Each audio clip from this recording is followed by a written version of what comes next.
আল্লাহ,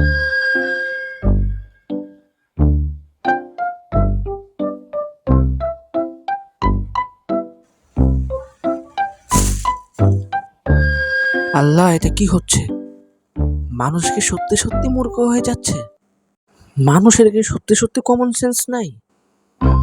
এই দেখো, ডাস্টবিন পড়ে আছে এখানে, অথচ রাস্তায় প্যাকেট ফেলে চলে গেল। এখন বিষয়টা বুঝতে পারছি, মানুষের কমন সেন্স আছে ঠিকই, কিন্তু তারা সেটা 10% ইউজ করে কিনা সন্দেহ আছে। দয়া করে আপনার কমন সেন্স ব্যবহার করুন।